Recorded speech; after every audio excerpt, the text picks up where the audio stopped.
Welcome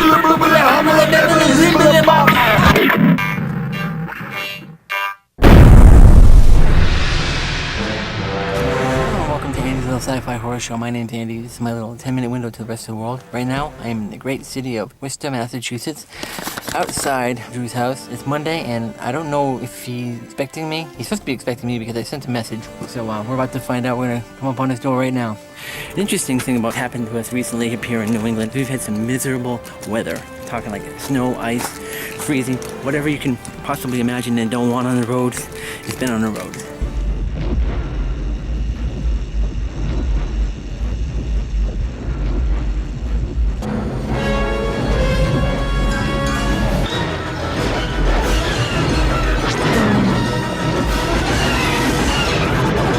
Subsequently, Drew and myself, one particular day, both had car snafus.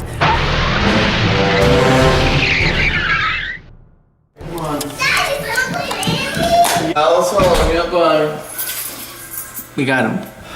For fans like us, and the childhood fans growing up on this particular subject matter, we have been lied to in a small kind of Hollywood way. This is the year of Back to the Future Part 2. Mm-hmm. We were supposed to have the option of customizing our cars for flying cars. Yeah.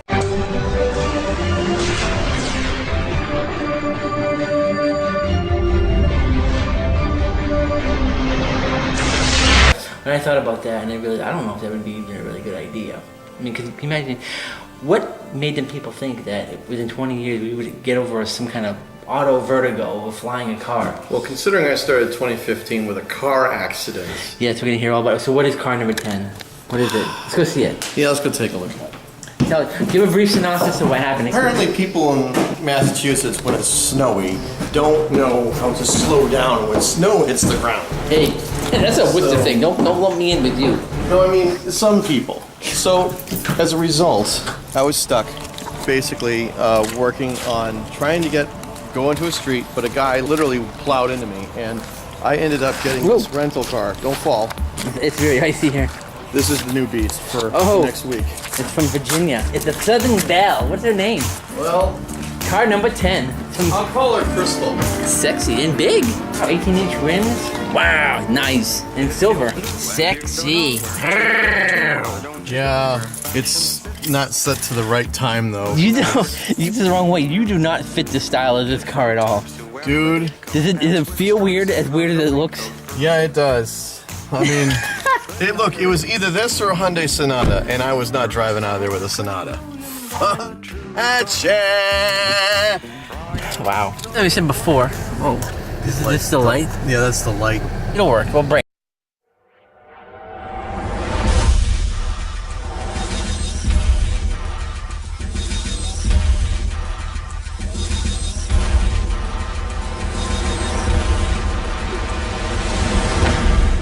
I've waited 400 years for this day. You're needed. We are in the last city on Earth. Some call it the perfect society, but others know better. Government control is total. People disappear as though they never existed. But there are rebels who believe in freedom and who fight in the name of the disappeared. I am one of them.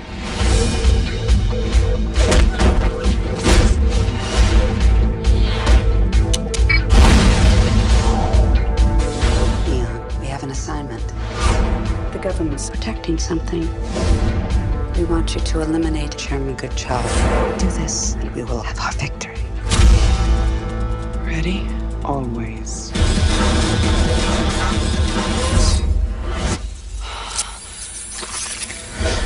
Keep off the grass.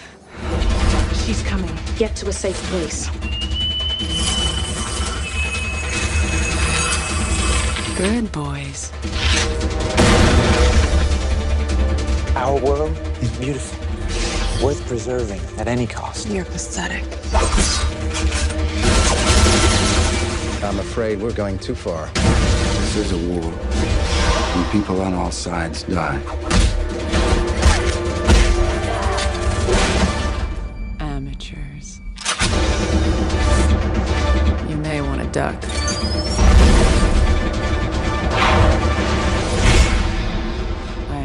safe once. Now all I have is a mission.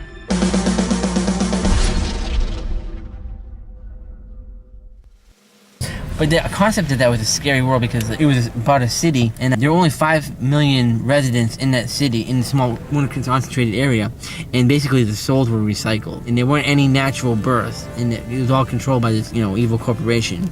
That was a great movie. It's definitely an interesting sci-fi movie. I'm being vibrated. By its future technology. By my future technology, my current future technology. You know what is the current plausible technology, but they don't have it, but I wish they would, and I'm going on right now as a copyright form. I'll come after you if you guys make this, car companies. They should install, find a way of gradually installing it into society, cars that have a negative polar bumper, magnet bumper in the front and positive ones in the back. That way, you could literally never crash into another car, stopped, and not hit you. You weren't moving, but it was, boom, it stops itself. Sometimes those cars that recognize like the silhouette of a car in front and it'll stop it. That's kind of in the right direction, but it's a whole lot more high-techy and battery draining for the engine and a whole lot more wire and shit. Your car heavy and stuff like that you don't really need. Where you can just have like polar opposite magnets in the bumpers. So you could go to a garage and have them installed.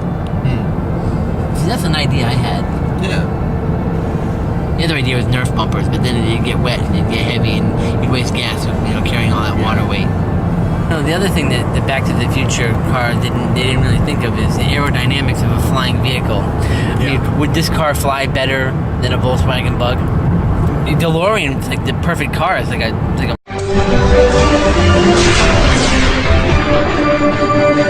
stop.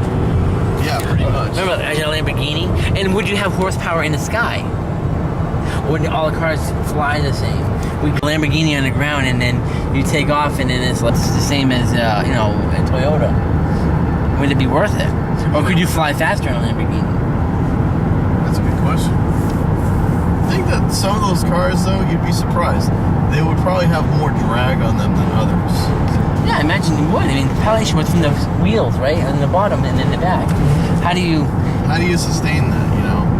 Because you have to come for the lift, and then you have to deal with the drag. You probably have to have a lot of your internal gadgets in your car removed. You couldn't have big whomping speakers like you see in the cities. People drive by and it's like. You have to get rid of those if you want to fly. I don't know. It's something to think about. Are we thinking about this too much? I think we are. I think we should watch the movie again. Which movie? Back to the Future. Oh, wow.